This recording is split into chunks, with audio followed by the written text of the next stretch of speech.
Hello, everyone, and welcome to another episode of the Wise Decision Maker Show, where we help you make the wisest and most profitable decisions. My name is Dr. Gleb Tsipursky. I'm the CEO of Disaster Avoidance Experts, the future of work consultancy that sponsors the Wise Decision Maker Show. And I'm joined today by Joe. Joe, can you please share a little bit about yourself and tell me a little bit about your background? Hello, everyone.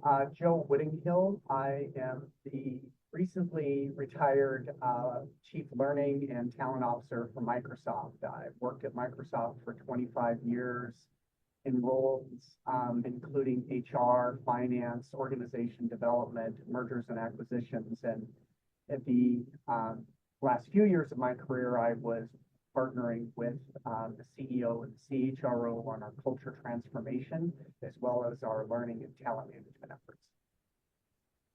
Excellent.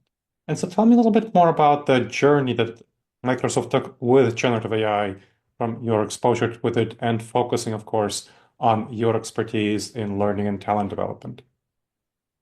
I think, as everyone knows, generative AI is going to be one of the biggest changes, not only to work, to learning, but just human life that we have seen in generations.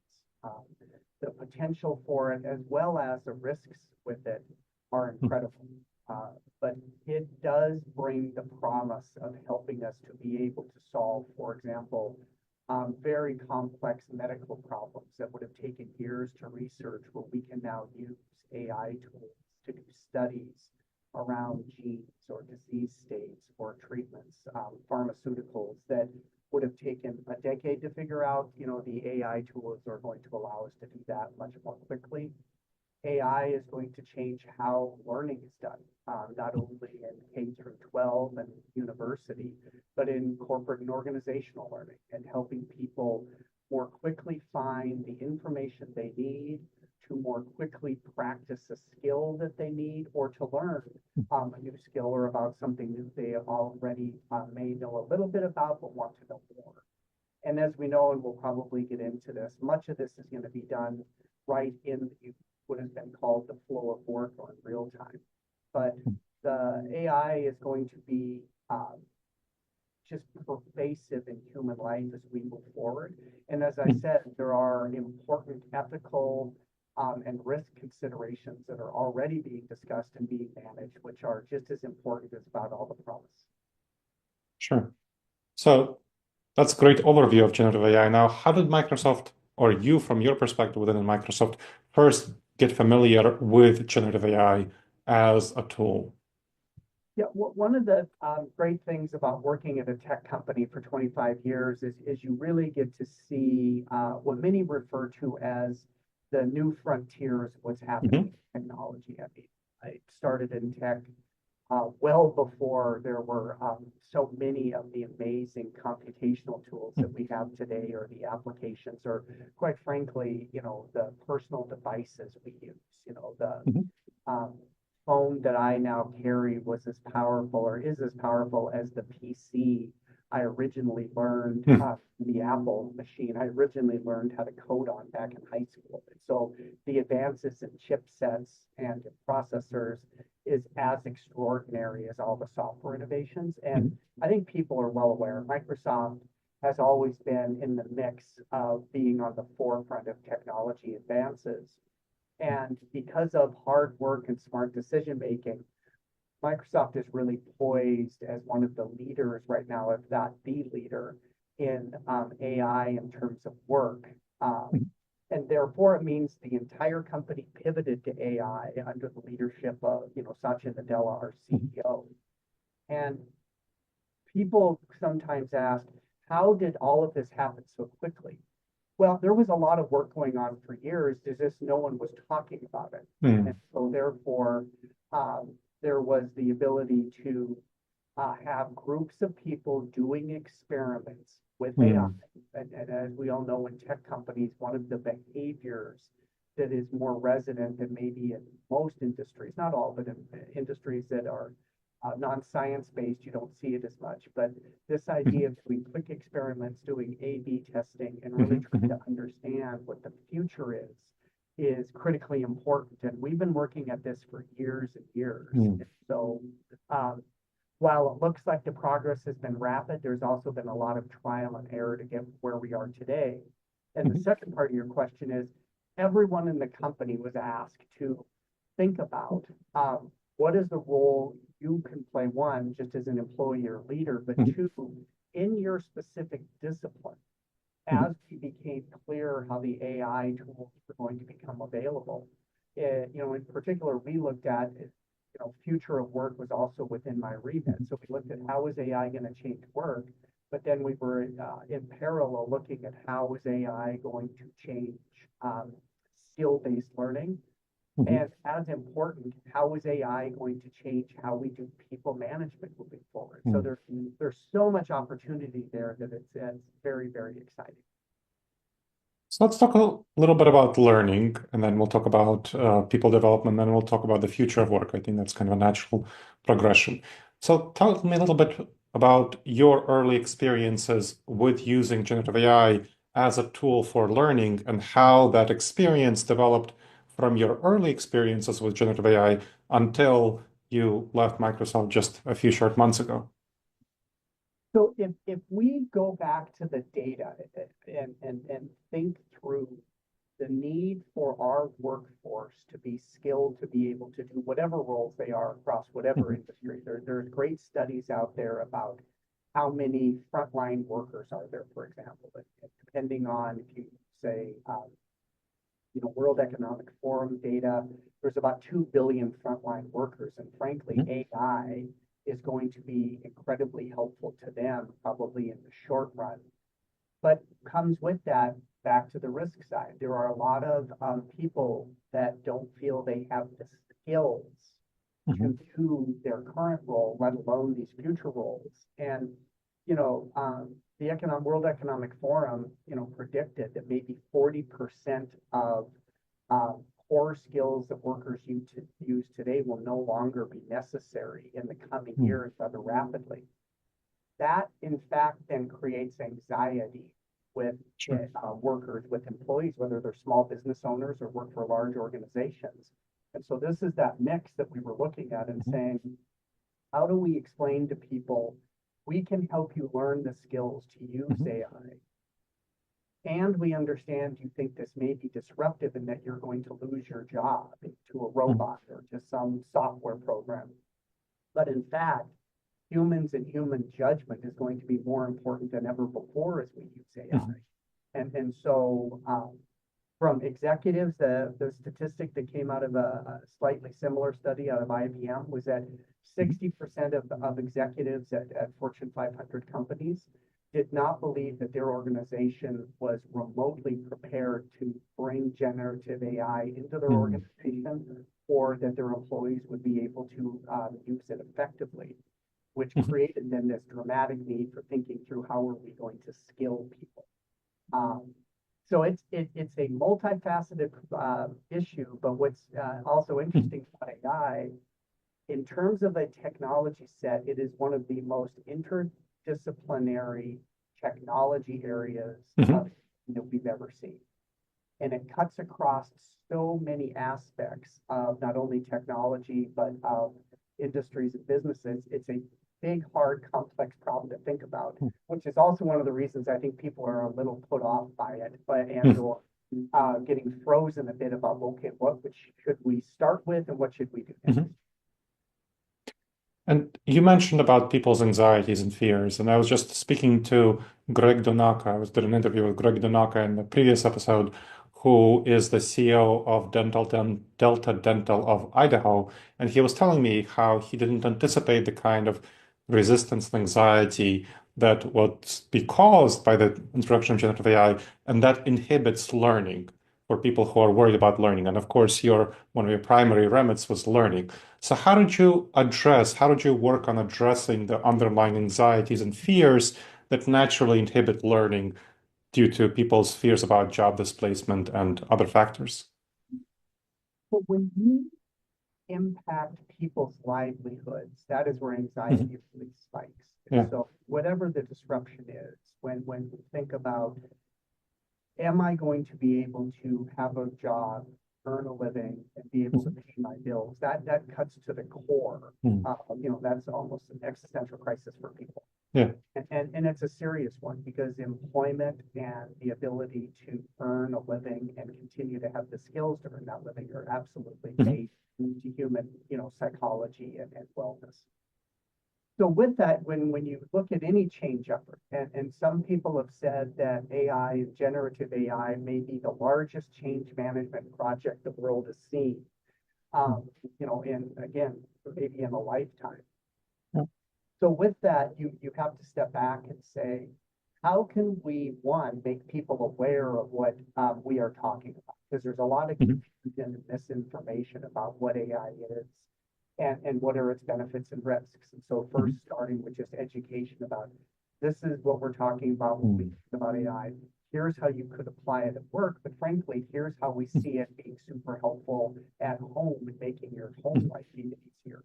And so taking the benefits conversation along with there is always resistance to people understanding I am going to have to continue to learn and grow and get new skills, especially as tech becomes a part of I grew up in Montana, and what technology is able to do now for agriculture is amazing.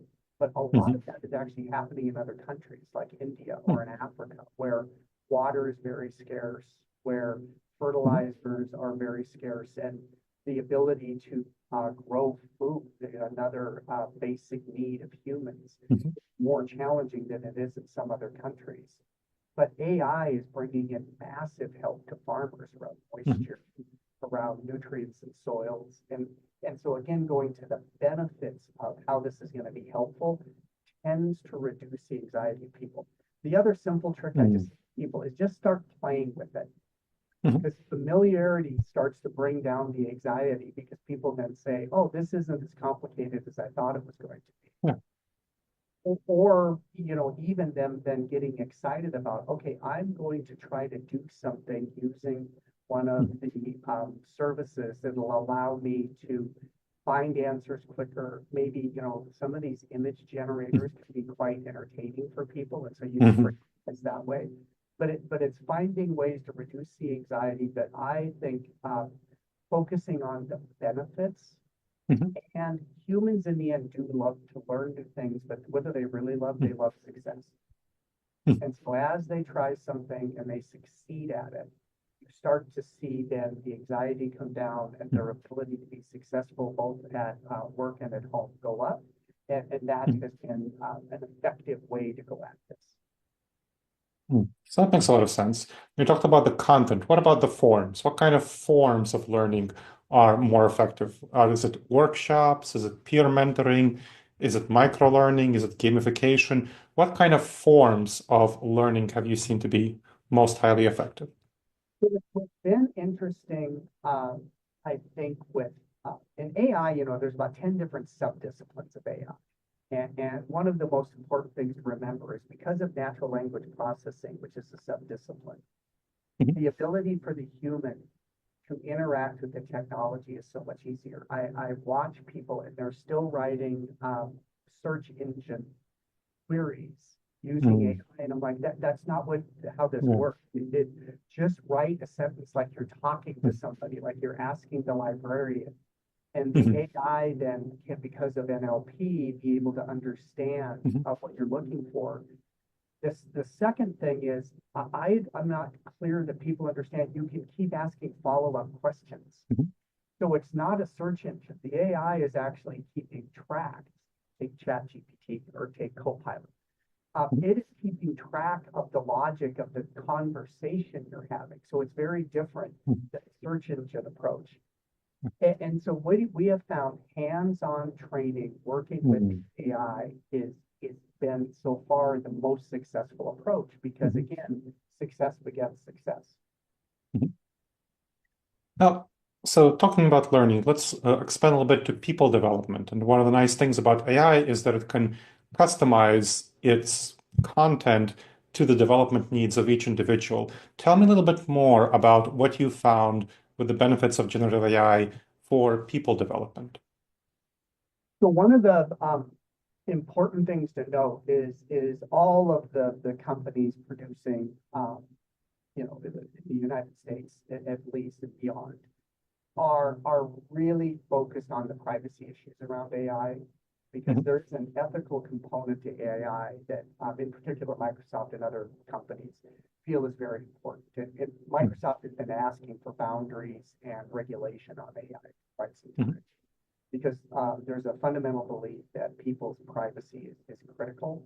And then Mhm. also, I sit on a board, mental wellness and mental health board at the University of Washington, and there is some great promise for mental wellness and mental health Mhm. um, treatment using AI, but there's a lot of risks to it too. And Mhm. so that's why the smart physicians and researchers are working through how can Mhm. we use AI in ways that can help humans around mental health and mental wellness issues. But it comes back to this point around people getting comfortable that their data is secure, especially when it starts to get Mhm. really personal.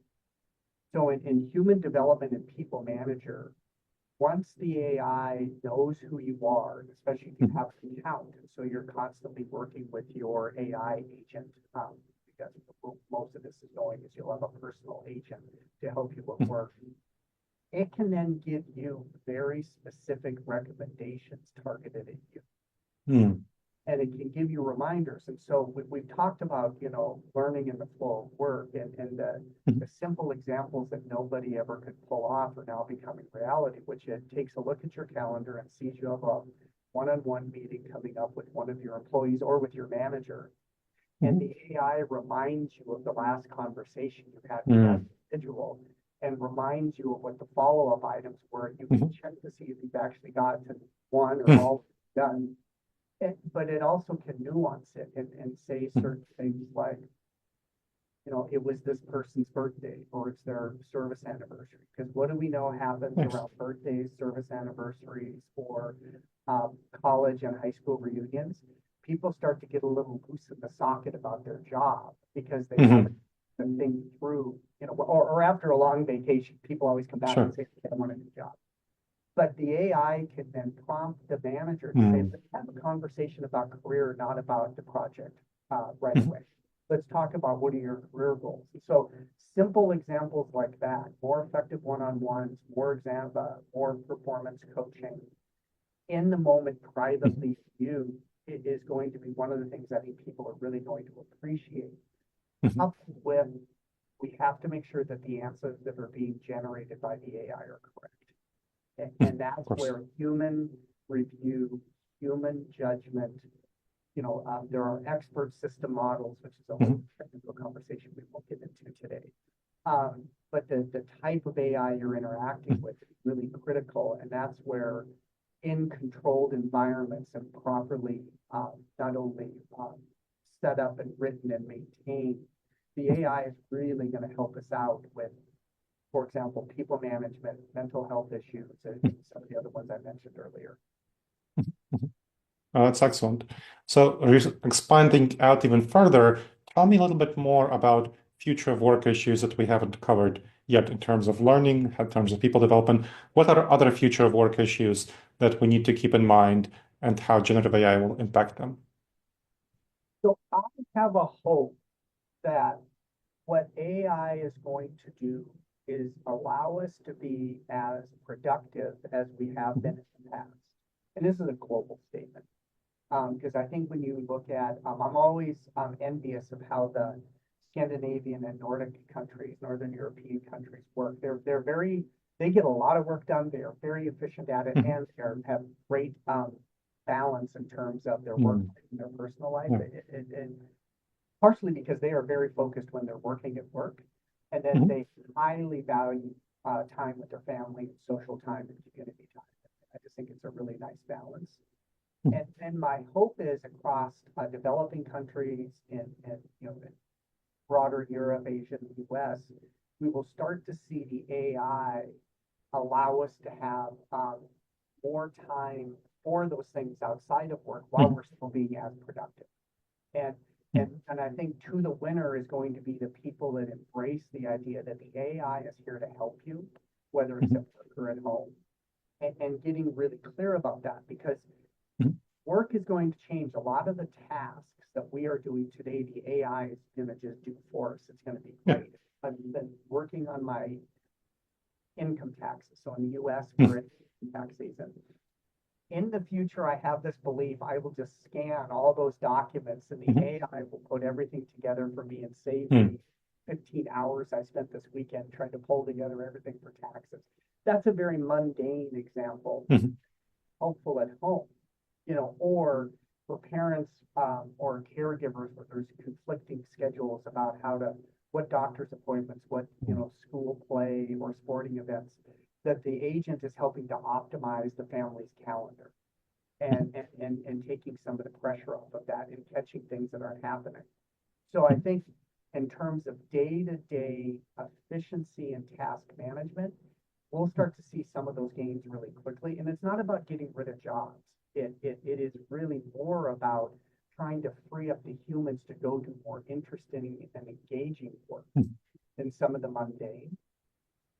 And then at the higher end on the compute side, I stay very focused in on both agriculture and on healthcare and medicine. There are going to be major breakthroughs because of what the AI is going to be able to do, because it's helping the researchers cover ground more quickly, but also make connections to other data sets they may never have known about. That is going to be, I think, just stunning as we start to see these things come together. Now, we've been talking about all of this, and within Microsoft, which is at the cutting edge, you can do this much more easily. The learning, the people development, the future of work. Thinking about externally outside of Microsoft, when you're communicating about this, when you and I met when I did the keynote for Microsoft at the CLTO conference for Chief Learning and Training Officers.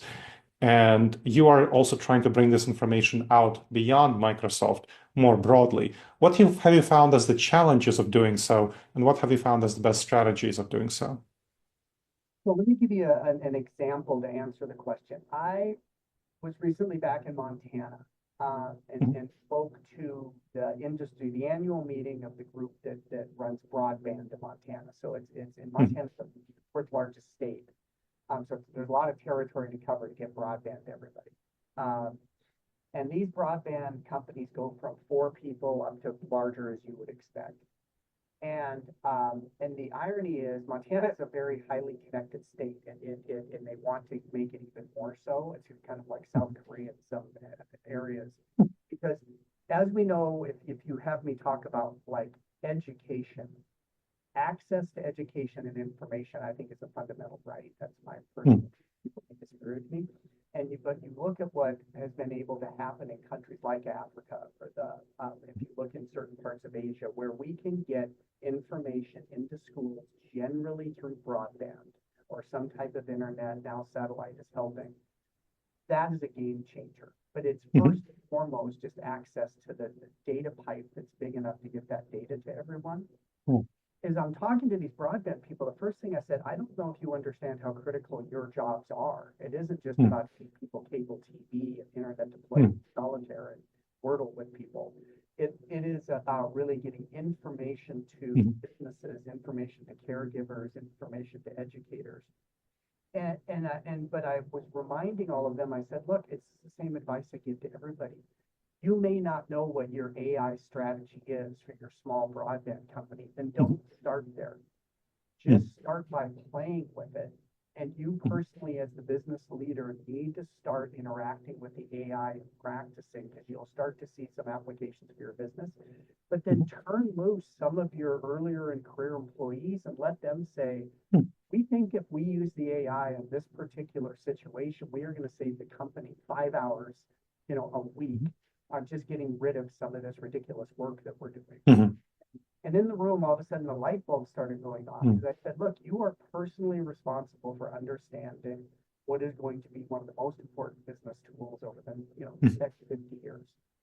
But unleash your employees so that they can start to find ways to make your company more effective. And quite frankly, so that their day-to-day work is even more interesting and engaging for them. Because getting people to move to some of these small rural communities who are technical enough to work for a broadband company isn't always easy. But if they love their job and they feel they're building, back to the first part of the conversation, skills for the future, people then we're getting the win that we're looking for. Engaged employees, engaged workers, successful businesses, coupled with, the outcomes of having a great life as well. Excellent. Now, as we finish up, where do you see AI going within the next couple of years? You've obviously observed it internally, and so you can see what's going to happen. And how do you think that will impact people's lives?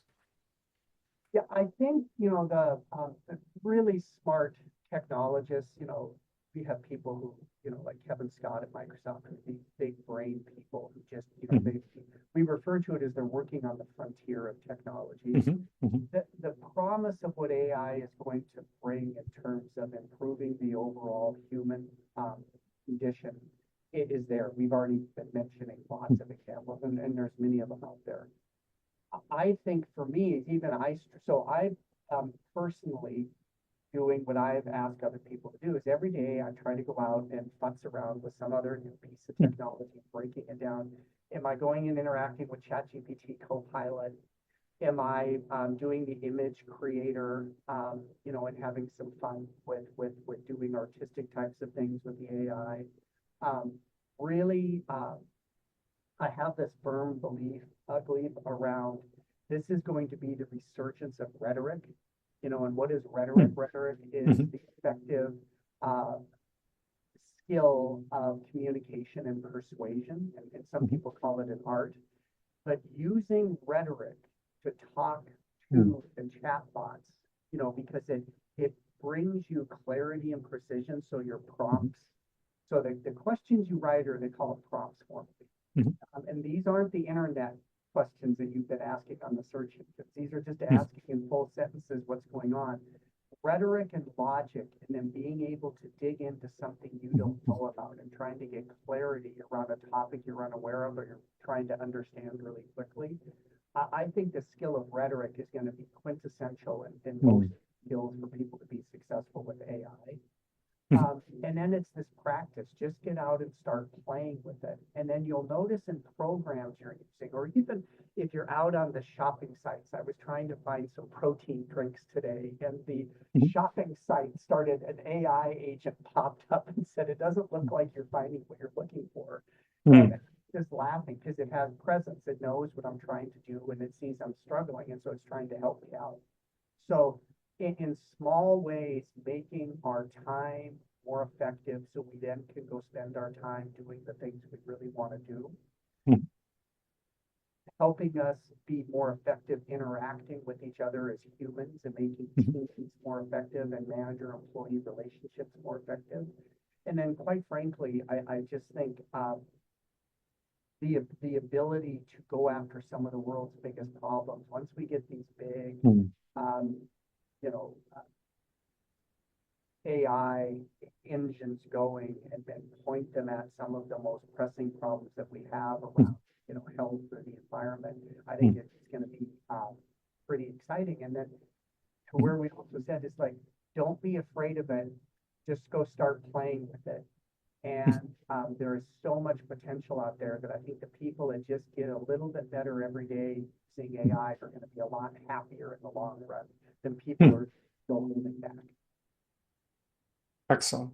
Well, thank you very much, Joe. This was super helpful. Really appreciate you sharing your expertise. Thanks for inviting me. I appreciate it. And thanks to the audience for checking out another episode of the Wise Decision Maker Show. Please make sure to subscribe wherever you checked out the show and leave a review. It helps other people discover the show and helps us improve the show.